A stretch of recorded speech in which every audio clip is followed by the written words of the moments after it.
Kanchipuram Vakula silks నాణ్యత మా ప్రాధాన్యత. మదీనాగూడ, మియాపూర్, హైదరాబాద్ లో త్వరలో శుభారంభం.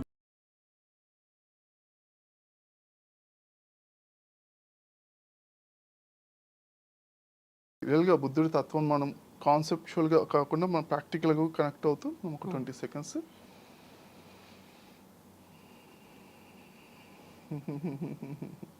చిరునవ్వుతో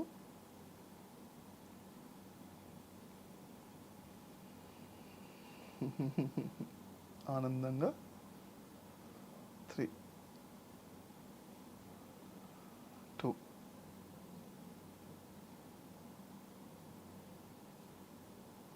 1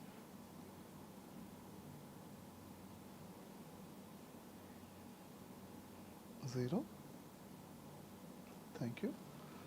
సో మరి ఆ రాజ్యంలో ఒక చక్కటి ఇంటెలిజెంట్ పర్సన్ అన్నమాట. అతను ఒక మరి నలంద, తక్షశిల అనే మంచి కాలేజెస్ ఉన్నాయి అప్పుడు బుద్ధుడు ఉన్న టైంలో. అక్కడ కాలేజెస్కి వెళ్ళి నేర్చుకునేవాడు. నేర్చుకునే టైంలో ఏంటంటే తను చాలా ఇంటెలిజెంట్ కదా. ఒక గురువు గారికి ఈయన ప్రియ శిష్యుడిగా ఉన్నాడు. ప్రియ శిష్యుడిగా ఉన్నప్పుడు మిగతా శిష్యులు కొంచెం కోపం ఉంటాయి కదా, జలశీల అలాంటివి ఉంటాయి కదా. దానివల్ల ఏంటంటే మిగతా శిష్యులు అంటే కొంచెం అబ్జర్వ్ చేసి తర్వాత ఒక గురువు గారికి అనుమానం తెప్పించేలాగా గురువు గారు మీ ఆవిడ తోటి ఈయనకి ఒక అక్రమ సంబంధం ఉన్నట్టుగా అలా సిచ్యువేషన్ క్రియేట్ చేస్తారు అనమాట. ఓకే. క్రియేట్ చేసేసరికి ఆయన కూడా చాలా అంటే అతను గురుస్థితిలో ఉన్నా కానీ కొంచెం అతను విచక్షణ కోల్పోయి తను తినకి ఎలాగైనా అపకారం తలపెట్టాలని చెప్పేసి తను ఒక చూసేసి ఒక నెగిటివ్ సైడ్ లోపల వెళ్తూ ఒక చెప్తానమాట.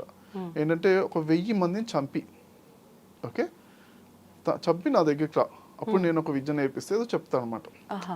చెప్తే అతను సరే గురుగారు మరి అంటే గురువుగారు ఏంటంటే మరి ఏమడుగుతారంటే గురువుగా నాకు నేను ఇంత రోజులు చెప్పాను కదా, నాకు ఏదన్నా ఒకటి ఇవ్వాలి కదా, నువ్వు కూడా ఇవ్వాలి కదా అని చెప్పి ఈ 1000 మంది గురు దక్షిణ లాగా 1000 మందిని చంపి వాళ్ళందరూ బొట్టం వేలు తీసుకురా అని చెప్తాను అన్నమాట. చెప్పేసరికి సరే అని తను మరి గురువు పట్ల భక్తి ఉన్న వ్యక్తిగా అతను వచ్చేసి ఒక అడవి లోపల ఉంటూ ఆ రాజ్యం లోపల అడవి లోపల ఒక గజ దొంగగా ఉంటూ వచ్చిన వాళ్ళందరినీ చంపేస్తూ ఉంటాడు. చంపేస్తూ చంపేసి మరి కౌంట్ కావాలి కదా, అందుకంటే ఈ బొట్టం వేలు కట్ చేసేసి ఒక మాలగా పెట్టుకుంటాం అన్నమాట. అప్పటికి 999 బొట్టం వేలు సరిపోయాయి. అప్పటికి ఇదంతా మరి జరుగుతున్న సమయం లోపల రాజ్యం లోపల రాజు కూడా తను ఎట్లయినా మరి రాజు కూడా చాలా కంప్లైంట్స్ వస్తున్నాయి, వెల్పులతో చనిపోతున్నా అనేసి రాజు కూడా తను ఇంకా ఇవాళ నేను వెళ్ళి వాళ్ళని అందరినీ కూడా నేను ఆ అబ్బాయిని అంగుళీ మాలికుడు అనే అతన్ని చంపేస్తాను అనేసి ఆ రాజు కూడా అనేసి ఇవాళ ప్లాన్ చేద్దాం అనుకుంటాము. అంటే అంగుళీ మాలికుడు మరి వాళ్ళ అమ్మకు తెలుస్తుంది అనమాట. తెలిసి అరే మరి రాజు వస్తాడు కదా, రాజు ఒక 2 రోజులు వస్తాక నేను ఇవాళ వెళ్ళి అతని దగ్గరికి వెళ్తాను, వెళ్ళి నచ్చ చెప్పడానికి ట్రై చేస్తాను అనుకుంటున్నాము. అనుకున్నప్పుడు బుద్ధుడు ఏంటంటే గౌతమ బుద్ధుడు రోజు పొద్దున లేవగానే తను కొంచెంసేపు మెడిటేషన్ చేస్తున్న క్షణంలో తనకి ఈ రోజు మనకి ఏది చేయాలి అనేది ఒక థాట్ వస్తుంది, ఒక ఐడియా వస్తుంది. అప్రాక్సిమేట్గా మనం కూడా పొద్దున్నే కూర్చోగానే మనకి ఇవాళ ఏ చేస్తే బాగుంటుంది అని ఒక 5 నిమిషాలు మనం కాంటెంప్లేట్ చేస్తే ఆ క్లారిటీ వచ్చేస్తుంది మనకి ఏ పనులు చేస్తే బెస్ట్ అని. అలానే బుద్ధుడు పొద్దున మరి ధ్యానం చేస్తున్న సమయంలో తనకి వెంటనే ఇవన్నీ కనిపించేస్తాయి అనమాట. తనకి మరి దివ్య చక్షు అంటే చక్కగా అన్ని క్లారిటీగా కనిపిస్తుంటాయి. తనకు బుద్ధుడి యొక్క గొప్పతనమే అదనమాట. అంటే జ్ఞాన నేత్రం అనుకోవచ్చా? అవునండి, దివ్య నేత్రము, జ్ఞాన నేత్రము. ఓకే, దివ్య నేత్రం కానీ ఇంకొంచెం పవర్ఫుల్ జ్ఞాన నేత్రం అనమాట. దివ్య నేత్రం ఒకటే సైడ్ చూస్తుంది, జ్ఞాన నేత్రం ఎన్నో వైపుల నుంచి ఆయన చూడగలుగుతారు అనమాట. ఆయన పర్ఫెక్ట్గా అంటే కరెక్ట్గా అక్యురసీగా చూడగలుగుతారు, కరెక్ట్గా ఉన్నది ఉన్నట్టుగా చూడగలుగుతారు అనమాట. ఆయన అంటే ఆ జన్మ లోపల బుద్ధుడు మరి ఎటువంటి మిరాకిల్స్ చేయలేదు అని మనం విన్నాం. ఇప్పుడు ఈ మధ్యలో బుద్ధ సృష్టించడము ఎన్నెన్నో చేస్తున్నారు, మ్యాజిక్స్ ఎన్నో ఉన్నాయి. ఓకే, ఒక గురువు గారేమో ఒక రింగ్ సృష్టించి ఇచ్చేవాళ్ళనమాట. అలా ఎన్నో 1-2 కాదు ఎంతో సృష్టిస్తారు. కానీ మరి బుద్ధుడు మాత్రం ఎటువంటి మ్యాజిక్స్ నేను ఆ జన్మలో నేను సృష్టించను, చూపించను, అవన్నీ చిన్న విషయాలే. ఓకే, కానీ గొప్ప మ్యాజిక్ కన్నా గొప్పది ఏంటి, జ్ఞానము. జ్ఞానము నేను చెప్తాను అని చెప్పేవాడు అనమాట. ఇప్పుడు కూడా ఓకే. ఆ థర్డ్ ఐతో భలే చూసి కరెక్ట్గా చెప్పేవాడు. నేను చెప్పేవాడిని 100% ట్రూత్ అని ఆయన అంటే పక్కాగా ఎన్నో ప్రూఫ్స్తో చెప్పేవాడు అనమాట. అదే ఆయన దగ్గర ఉన్న గొప్పతనం.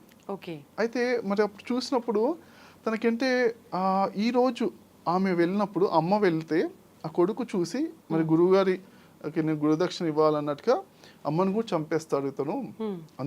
అంతటి స్థితికి వెళ్ళిపోయాడు తను. అమ్మను చంపేస్తే తను యాక్చువల్గా కొంచెం మంచివాడే అంటే మామూలుగా తను. కాకపోతే అమ్మను చంపితే అంటే అవీచి నరకం ఉంటుందన్నమాట.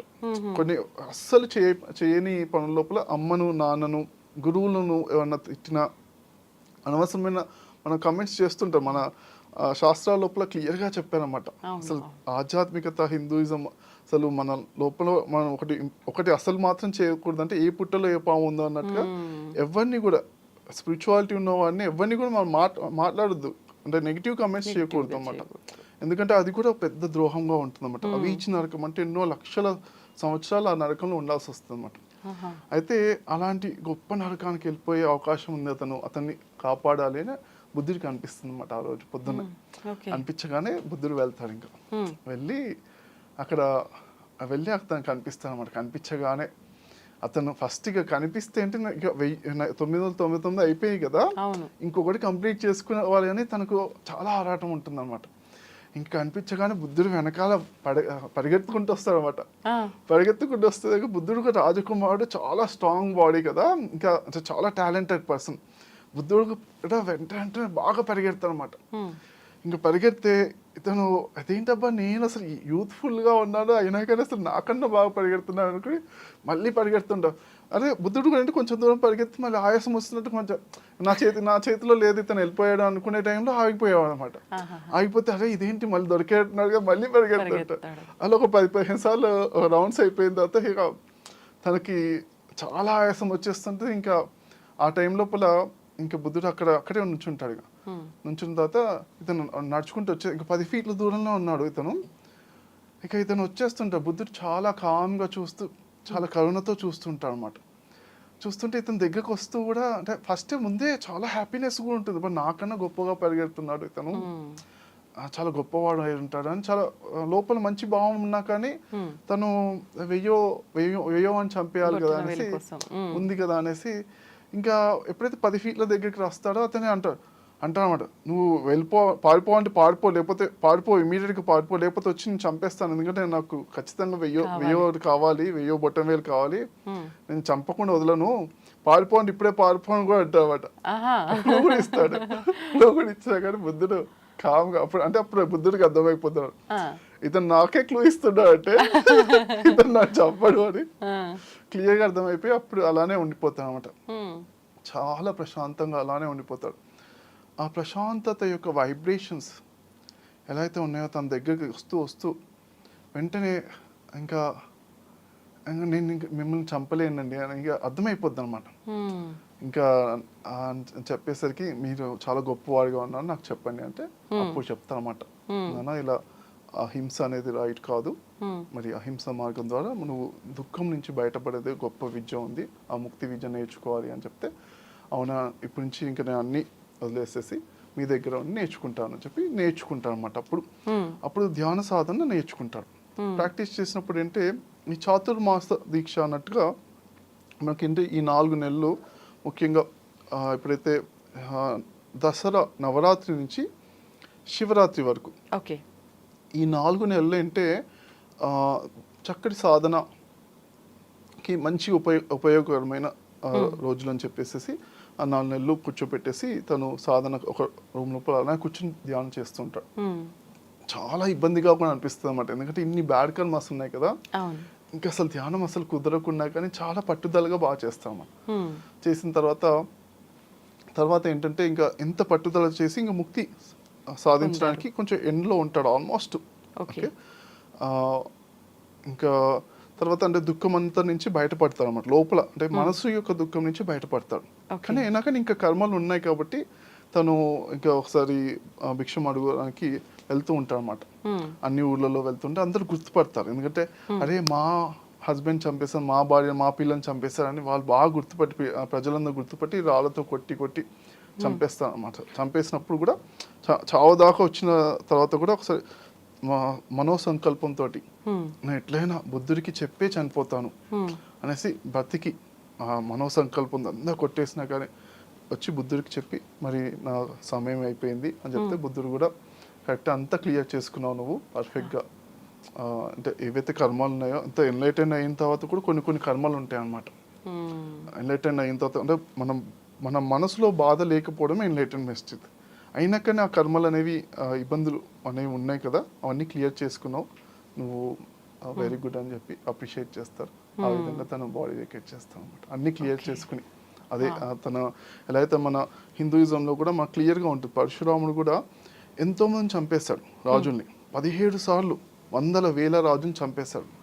మళ్ళీ కర్మల్ని కొంచెం క్లియర్ చేసుకుంటూ తను తపశక్తితోటి ధ్యానం చేస్తూ కొన్ని కొన్ని క్లియర్ చేసుకున్నా అనమాట. క్లియర్ చేసుకున్న తర్వాత లాస్ట్కి దత్తాత్రేయ గురువు గారిని కలిసి అసలు ఇదంతరికి కారణం నా కోపమే, ఫస్ట్ అది దాన్ని బ్యాలెన్స్ చేసుకోవాలని చెప్పి అది నేర్చుకుని అప్పుడు ముక్తి పొందుతారు అన్నమాట. ఓకే, అది అంటే ఎటువంటి హింసకు పాల్పడిన వాళ్ళైనా కూడా బుద్ధుడు చెప్పిన ఆ బోధనలు విన్నంత మాత్రం చేత జ్ఞానాన్ని పొంది మోక్షాన్ని పొందే అవకాశం ఉంటుంది అని అర్థం చేసుకోవచ్చు అంటారా దీన్ని బట్టి? డెఫినెట్లీ అండి.